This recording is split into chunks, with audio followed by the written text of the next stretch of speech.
Hey everyone, I'm Travis. I'm the college pastor here at IABC, and I'm going to share a little bit of my story as it relates to Father's Day and a little bit of my story with my own dad and kind of what God's taught me through that. I remember whenever we were very little, my brother and I remember my mom and dad sitting us down at the bottom of the stairs and telling us they're going to split up. And from there, really didn't see my dad very much growing up. And there was a long time where I would only see him every 3-4 months. And, my entire time growing up where I would be at a football game or something like that for 12, 13 years, there was only one time that I looked up in the stands and he was there. And I know that's a lot of people in the room that have a story like that, where your dad just wasn't there the way that you needed him to be or wanted him to be.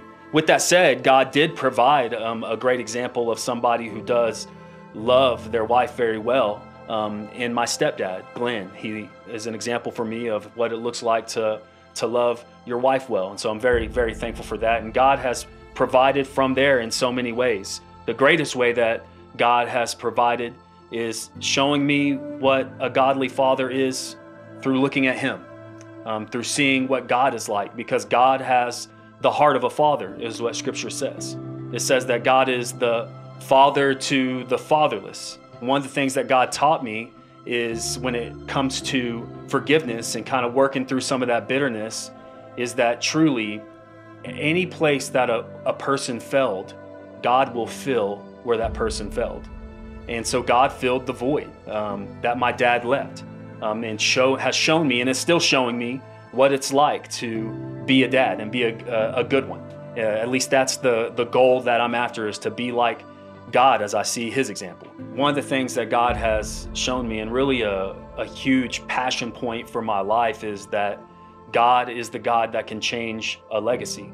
So you might be like me and from a broken family background specifically, but God, he changes that story. And that's what God is doing in my life. I remember being a youth pastor and about 25 years old, and I had just had a 1-year-old at that point myself, and so just barely a dad. But I started having youth come up to me and they would say things like, "Hey, well, you're like a father figure for me." And I was like, "I know I need to work on my body a little bit." And they're like, "No, you're like a father figure. You're like an example of what a good dad is. And I look to you as that example." And that always hit me in such a powerful way, with all the background that I have, that's how God is changing my legacy, is that through following Jesus, he's showing me how to leave a legacy of being a good father as I follow the greatest example of God as Father.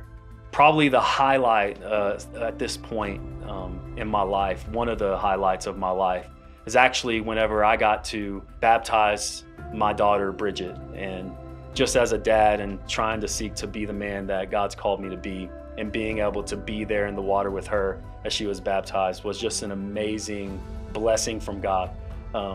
And just hope that I can continue to be that dad that God's called me to be. And that's why we're doing this video, is to encourage you fathers in the room to be the fathers that God has called you to be. Just want you to know that everything that you do, from the sacrifices that you make to the protection that you give and the presence that you are in your family, all of those things matter, and God sees every one of them. And so I just want to say to all of you dads in the room, happy Father's Day, and keep going.